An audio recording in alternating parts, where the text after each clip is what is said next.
Di tengah hiruk-pikuk Manila, ada sebuah distrik dengan nama yang terdengar begitu ceria, Happy Land. Nama itu seolah menjanjikan tawa dan kebahagiaan, seakan tempat ini adalah taman bermain di tepi pelabuhan. Tapi saat kita melangkah masuk ke ganggang sempitnya, kita akan menyadari bahwa di sini, kebahagiaan adalah sesuatu yang harus diperjuangkan setiap hari. Inilah Happy Land, rumah bagi ribuan jiwa yang hidup di antara pelabuhan, pasar, dan pemukiman padat. Tempat di mana setiap hari adalah ujian bagi keteguhan hati manusia.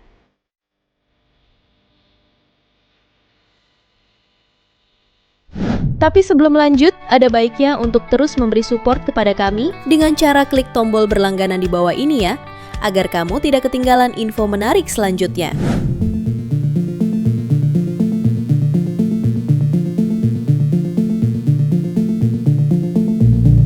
Happy Land berada di distrik Tondo, kawasan terpadat di Manila. Letaknya strategis, berdampingan dengan Pelabuhan Manila, salah satu pelabuhan tersibuk di Asia Tenggara.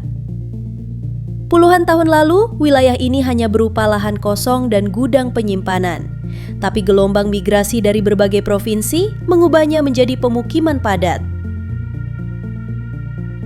Banyak yang datang dengan harapan menemukan pekerjaan di pelabuhan atau industri sekitar. Namun laju urbanisasi yang cepat tak diimbangi dengan perencanaan yang matang, rumah-rumah pun dibangun dari bahan bekas, papan kayu, seng berkarat, dan plastik tebal. Semuanya berdiri berdempetan, membentuk labirin ganggang yang hanya cukup dilalui satu orang. Uniknya, nama Happy Land bukan berasal dari kisah manis atau tempat hiburan. Konon, awalnya nama ini berasal dari kata lokal Happy Land, yang berarti tumpukan sampah. Seiring waktu, pengucapannya berubah menjadi Happy Land. Sebuah ironi yang terdengar indah, tapi menyimpan kenyataan pahit di baliknya. Ironi ini menjadi bagian tak terpisahkan dari identitas kawasan ini.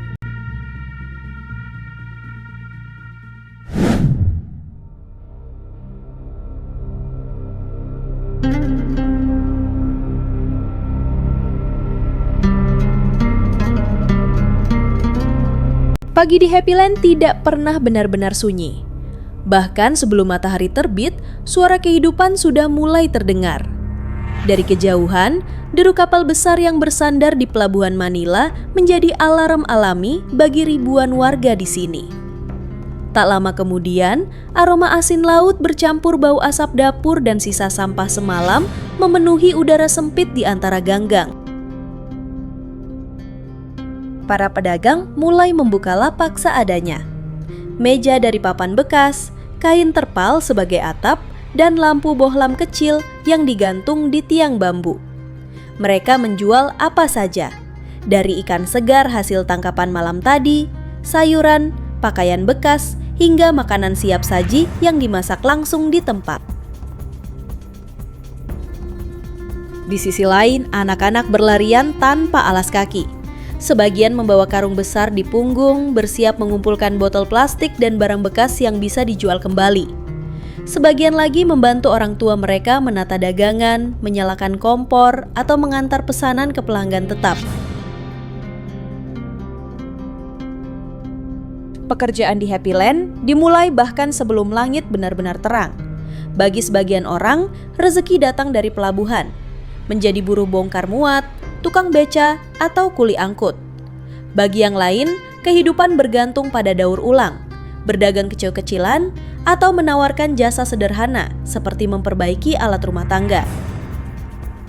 Meski keras, pagi di Happy Land adalah gambaran nyata tentang ketangguhan. Di sini, setiap detik berarti kesempatan untuk bertahan. Dan di balik senyum mereka yang sederhana, tersimpan kisah perjuangan yang mungkin tidak pernah kita bayangkan.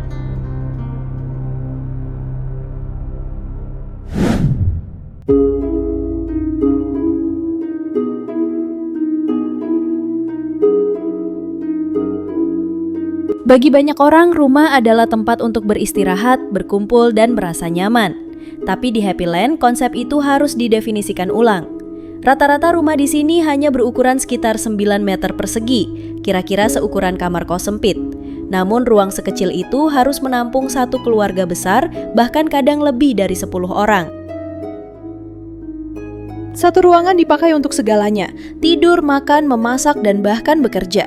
Tempat tidur hanyalah tikar tipis atau kasur busa bekas yang digulung saat siang agar ada ruang untuk beraktivitas. Pada malam hari, orang-orang tidur bergantian atau berdesakan, tubuh mereka hampir tidak punya jarak. Bangunan yang rapuh membuat cuaca mudah masuk tanpa izin. Ketika hujan turun, air merembes dari atap seng yang berkarat. Saat panas terik, dinding tipis membuat suhu di dalam ruangan seperti oven. Ventilasi nyaris tidak ada, membuat udara pengap bercampur dengan bau masakan, asap rokok, dan aroma laut yang menguar dari pelabuhan. Disinilah mereka bertahan, bukan karena ingin, tapi karena inilah satu-satunya pilihan yang mereka punya.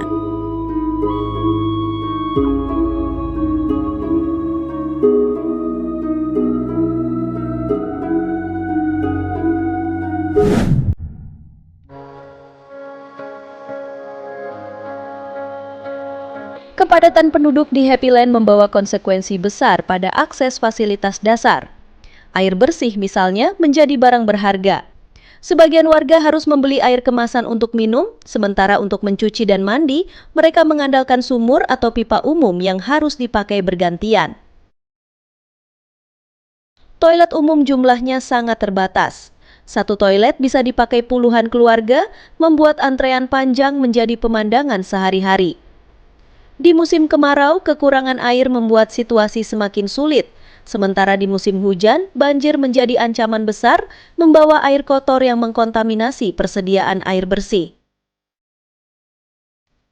Kesehatan pun jadi tantangan. Lingkungan yang padat dan sanitasi yang minim memudahkan penyakit menular menyebar. Namun di tengah semua keterbatasan ini, warga tetap mencoba menjalani hari seperti biasa. Bekerja, berdagang, atau sekedar duduk bersama tetangga sambil bercerita.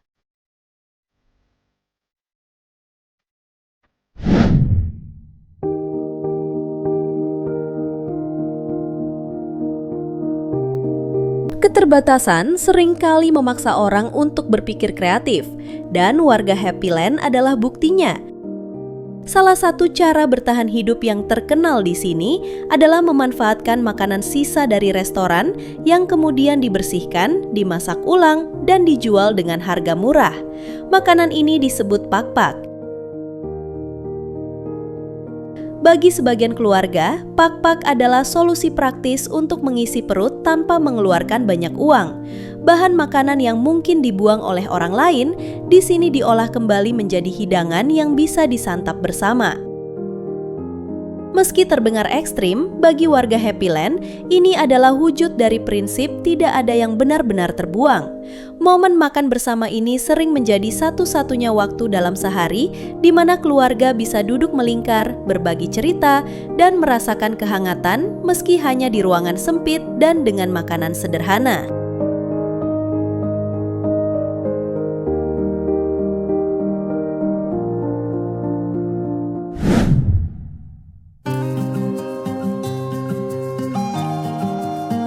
Di tengah kerasnya kehidupan, budaya dan tradisi tetap menjadi pengikat di Happy Land. Perayaan keagamaan, musik jalanan, dan festival lokal menjadi momen di mana warga bisa melupakan sejenak semua kesulitan. Gotong royong adalah hal yang melekat di sini. Jika ada keluarga yang kesulitan, tetangga akan datang membantu, entah dengan memberi makanan, membantu memperbaiki rumah, atau sekedar menemani berbincang. Suara tawa anak-anak yang bermain di gang, dentingan gitar dari musisi jalanan, dan aroma makanan dari warung kecil adalah potret nyata bahwa kebahagiaan bisa hadir di tengah segala keterbatasan. Di sini kebersamaan bukan hanya kata-kata, tapi kebutuhan untuk bertahan hidup. Meski banyak tantangan, Happy Land bukanlah tempat tanpa harapan. Berbagai organisasi sosial, gereja, dan relawan datang memberikan bantuan, mulai dari pendidikan untuk anak-anak, pelatihan keterampilan, hingga layanan kesehatan gratis. Anak-anak mulai mengenal teknologi, belajar membaca, menulis, dan bahkan bercita-cita menjadi guru, perawat, atau pekerja di luar negeri. Bagi mereka, pendidikan adalah kunci untuk keluar dari lingkaran kemiskinan. Langkah-langkah kecil ini mungkin terlihat sepele, tapi di Happy Land, setiap kemajuan adalah kemenangan. Bagi warganya, masa depan yang lebih baik bukanlah sekedar mimpi, melainkan tujuan yang mereka perjuangkan setiap hari.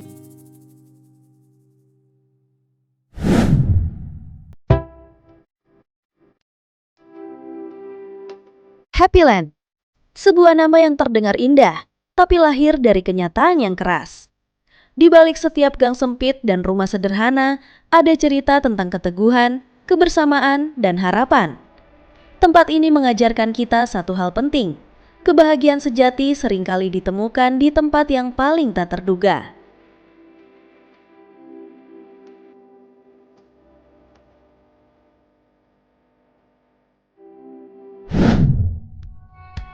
Itulah fakta-fakta yang bisa kami sajikan di video kali ini. Kalau kamu suka dengan channel ini, jangan lupa like, subscribe, dan bagikan video ini ke temanmu agar channel ini bisa berkembang. Sampai jumpa di video berikutnya. See you next time.